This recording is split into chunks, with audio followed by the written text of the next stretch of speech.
Hey guys, this is Tim.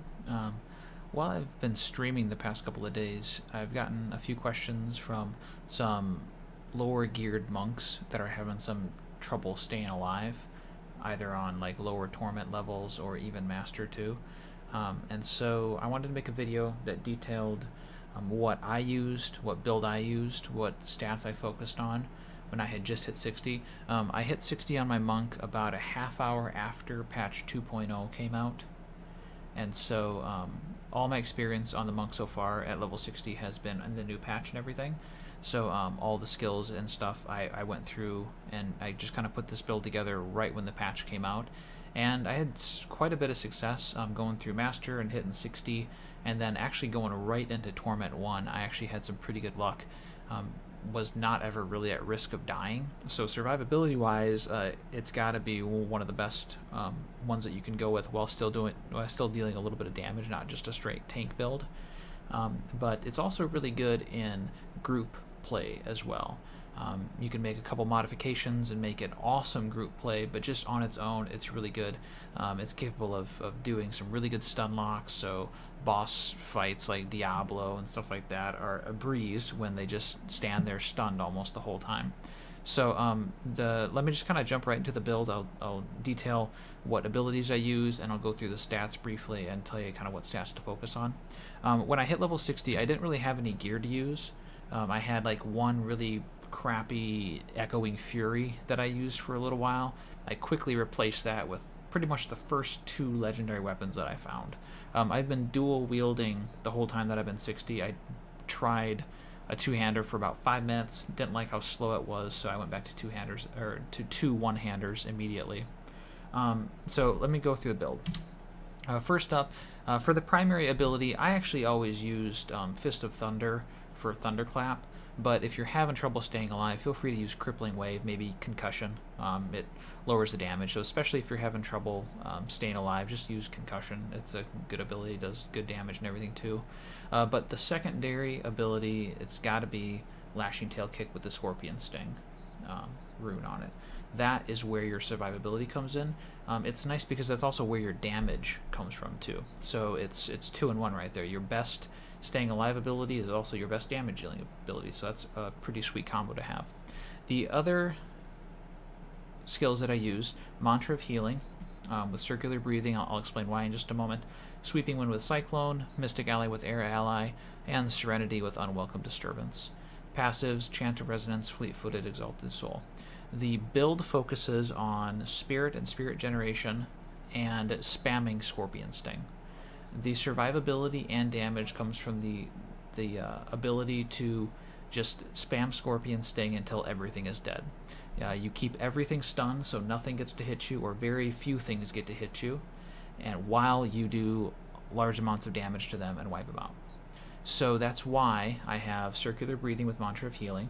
I mean, it gives a nice heal per second, or life per second, which is also good for survivability, but the real nice thing is the actual rune on there, which regenerates 3 spirit per second. So first let's kind of go through the spirit generation, because that's what you have to have. First up, Mantra of Healing, Circular Breathing, 3 spirit per second. Also, you have Air Ally for the Mystic Ally, which generates 2 spirit per second. Also has an activated ability of 100 spirit every 30 seconds.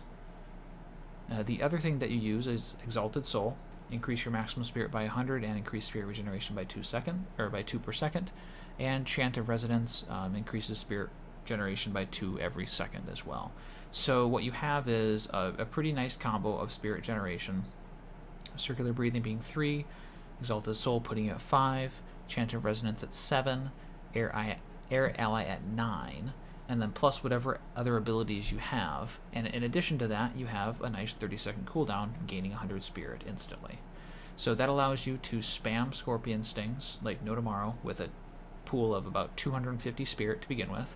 Pop your Mystic Ally for 100 additional spirit, and throw in another 3 to 4 Scorpion Stings. So let me actually go through really quick what a battle is like against an elite pack. I'll see if I can find a champion pack here real quick. This is actually Torment 3. I did Torment 3 to kind of simulate what maybe Torment 1 might be for a brand new level 60. Well, I'm not finding one. May just have to take on like one of those giant packs here in a second if I can't find one. Alright, well, I'll tell you what, let's just do this. So what would happen is you come up to the pack and you just start spamming Scorpion Sting. As soon as you get low on Spirit, you just pop your ally, continue the Scorpion Sting. So you're not really even taking a lot of damage. And then what you can do once you run out of that is you pop your Serenity, throw in some crippling, what's it called?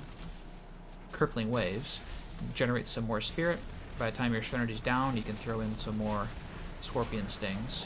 Basically, the whole principle of the build is keep everything stunned while you kill it. And you can even get into some little rotations, like if you're fighting just one really big boss guy with like an extra health and you're not dealing a ton of damage, you can go Scorpion Sting and then 2 of your normal attacks and Scorpion Sting again, and just keep rotating. Normal, normal, Scorpion, normal, normal, Scorpion, normal, normal, Scorpion, and you can pretty much keep things perma-stunned that way. That Scorpion Sting has an 85% chance to stun, which is huge. That means that more often than not, just one hit is going to stun everything there.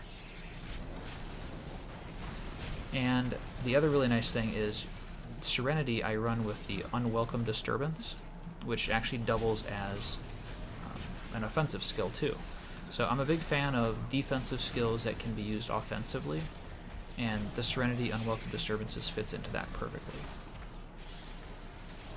Again, the highlight of this build is the fact that your main defensive ability is keeping them stunned permanently.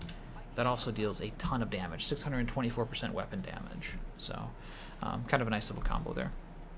But let me kind of go through, now that we've gone through the build, let me kind of go through the stats that I focus on. As you can see, my damage is really not even that good. 80,000, almost 81,000 damage. When I was going through Torment 1 and even a little bit of Torment 2, let me see. When I was Torment 1, I probably had maybe about from 50 to 60,000 damage, tops. And I was just cruising through it. I used Sweeping Wind and whatnot as well just for some added damage. But you don't have to. If you do want to, you can try to use Inner Storm. As long as you keep your Vortex up at 3 stacks, you gain another 4 spirits, spirit per second, so that can give you more Scorpion Stings too. So, but I like Sweeping Wind because at the time I had some additional lightning damage items, so that really helped with my damage output too. But what I focused on once I hit level 60, again, because I did not have a lot of gear to carry over or to twink my monk with, basically, I had to rely, number 1, on legendary drops for my really good items, and number 2, I had to just use crafting to basically gear out my monk in order to get through Master and get through Torment 1. I did make another video about using crafting to fill in your item slots here. You can get some really good gear from crafting now to, number 1, get your damage up, but number 2, the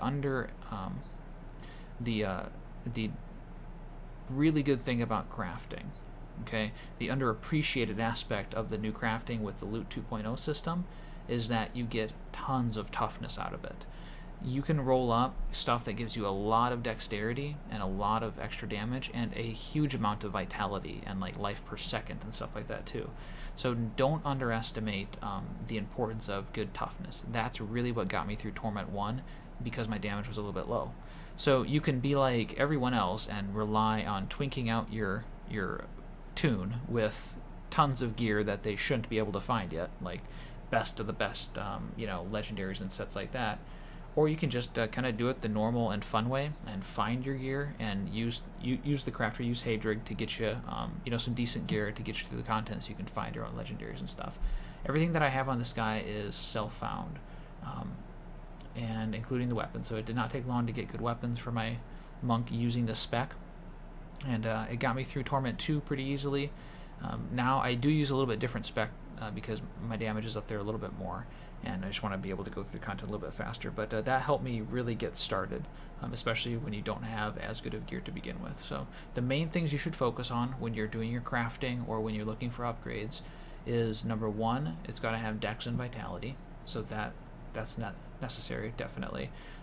If it only has one of them, I would probably focus on it just having Dexterity, because you want to make sure that you get a lot of life per second, and or life on hit.